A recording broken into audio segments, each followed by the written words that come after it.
Welcome to my channel Pallavi digital arts. నాగుపాము, చీమలు. ఒకప్పుడు అడవిలో ఒక పెద్ద చెట్టు ఉండేది. ఆ చెట్టు తొర్రలో ఒక భయంకరమైన నాగుపాము నివసించేది. అది చాలా బలమైనది, విషపూరితమైనది. ఆ నాగుపాము రాత్రివేళ బయటకు వచ్చి కప్పలు, బల్లులు, పక్షుల గుడ్లు వేటాడి తినేది. ఉదయం అయ్యేసరికి మళ్లీ తన చెట్టు తొర్రలోకి వెళ్లి దాక్కునేది. దాని భయంకరమైన స్వభావం వల్ల అడవిలోని చిన్న జంతువులన్నీ, పక్షులన్నీ భయంతో వణికిపోయేవి.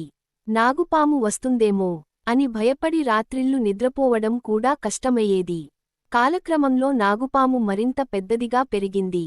ఒక రోజు అది తన చెట్టు తొర్రలోకి వెళ్లబోతే, అయ్యో, నేను పెద్దగా అయిపోవడం వల్ల తొర్ర చిన్నదైపోయింది.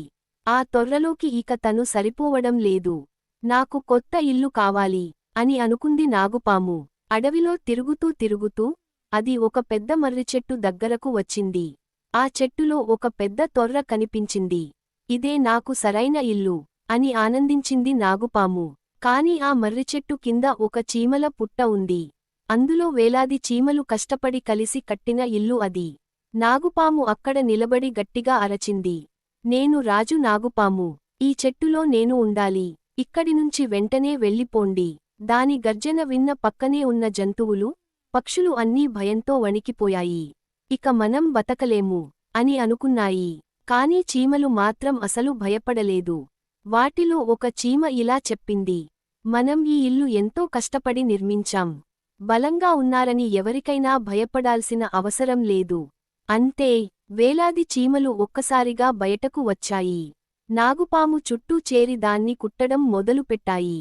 ఆహ్ ఆహ్ అంటూ నాగుపాము నొప్పితో వణికిపోయింది. తన బలం, తన గర్వం ఏమీ పనిచేయలేదని అర్థమైంది. నొప్పిని తట్టుకోలేక నాగుపాము అక్కడినుంచి వెనక్కి వెళ్ళిపోయింది. అది మళ్లీ ఆ అడవివైపు ఎప్పటికీ తిరిగి రాలేదు. చీమలు తమ ఇంటిని కాపాడుకున్నాయి. అడవిలో మళ్లీ ప్రశాంతత నెలకొంది. నీతి: అహంకారానికి ఓటమి తప్పదు. ఐకమత్యంతో ఉన్న చిన్నవాళ్ల శక్తి, ఒంటరిగా ఉన్న పెద్దవాడి బలానికన్నా గొప్పది. Thank you so much for watching. Please like, share and subscribe.